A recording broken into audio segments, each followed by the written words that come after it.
What is going on, everybody? What is going on? The Catch fam, my name is John Dawson, and in today's video, we will be breaking down our Week 18 must-start running backs for the 2022 fantasy football season. If you guys do enjoy today's content, be sure to hit that like button on the way in. Hit that subscribe button. Of course, if you are new to the channel, it really does help us out when you guys hit that like and consider subscribing. And please feel free to drop any comments, questions, concerns pertaining to the 2022 fantasy football season down below. I'll get back to you guys as soon as I possibly can. If you guys play through Week 18, I'm here for you. Let me know what you guys need. I'd love to help you out. Keep in mind, during today's video, we are not going over obvious must-start players like Christian McCaffrey or Austin Eckler. We are primarily looking at slightly lower tier running backs that I believe should be in your starting lineups. Without further ado, let's hop into today's video. All right, JERICK McKinnon might be the waiver wire addition of the year. He has been absolutely balling out since week 13 of the season. 22.6 fantasy points against the Denver Broncos for McKinnon in week 17. 2 receiving touchdowns. He is a receiving touchdown in every game since week 13. He has been on a wild stretch. He'll get the Las Vegas Raiders in week 18. That is a very weak defense. And what we really want to look at here is the fact that the Chiefs have an opportunity to take the #1 seed in the AFC. So they are going to be doing whatever they can possibly do to win this game against the Raiders. On the other hand, the Raiders are going to be doing whatever they can to gain any momentum here at the end of the season with quarterback Jarrett Stidham at the helm. I mean, we obviously saw that in week 17 against the San Francisco 49ers. And the bottom line is McKinnon has been balling out, and he gets a wonderful matchup against the Raiders in week 18. He remains in our lineups for the last week of the season. All right, next up on the list, we've got DeAndre Swift going up against the Packers in week 18. If you put your faith in Swift in week 17, he rewarded you with 27.7 fantasy points, 78 yards on the ground, a rushing touchdown, 39 yards through the air, and a receiving touchdown. This is what you drafted Swift to do. At least he came through for you in what was more than likely your fantasy championship, but for some of you guys, your semi-finals, and probably got you to the championship, right? He gets the Green Bay Packers in week 18, a pretty good matchup overall, but on top of that, this is going to be a contestant game. At the end of the day, the Packers are going to be doing whatever they can to win this football game, and vice versa. The Lions are going to be doing whatever they can to win this football game. Don't get me wrong, Jamal Williams, on the other hand, for the Lions, still going to get touches. He's still a solid start coming off of a 22.7 fantasy performance himself. 144 yards on the ground and a touchdown after a really bad stretch of 4 games where he gave you 9.5 or less fantasy points.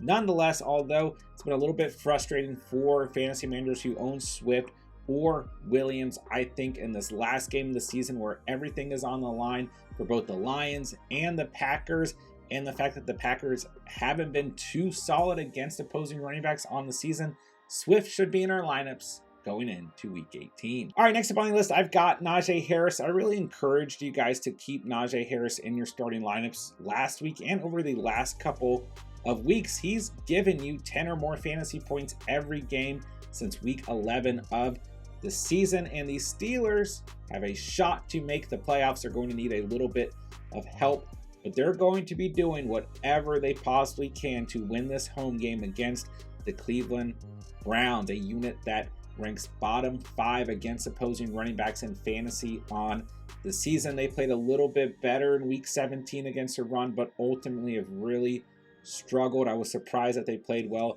against the Washington Commanders, but nonetheless, it's a new week, and we know that Najee Harris is going to be a strong part of this offensive game plan. I just think he is a lock for double digits. He had 111 rushing yards on the ground against the Ravens last week and a receiving touchdown, as well as 12 receiving yards off of 2 receptions. Like I said, Harris has given you double digits every game this year except for 3 games. He really feels like a disappointing draft pick because you probably got him the mid to late first round. He's your RB14 on the season, but ultimately he's been pretty consistent. He just hasn't played at a very high ceiling Over the last 3 weeks, he has played at a pretty good ceiling with 14.6 or more fantasy points. I say we keep him in our lineups going in to week 18. Speaking of running backs who feel like a disappointment for drafting them, Cam Akers felt like the biggest bust on the entire season, but since week 13,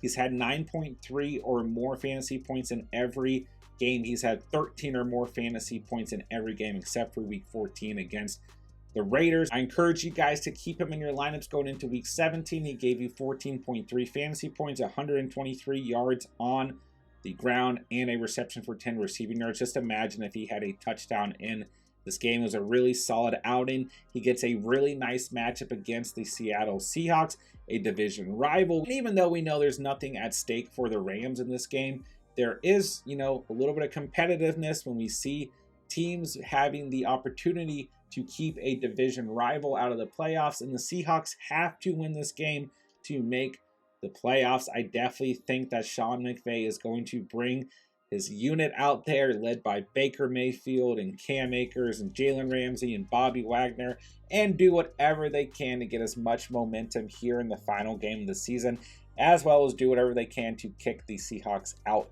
the playoffs potentially. It's a great matchup on paper for Akers.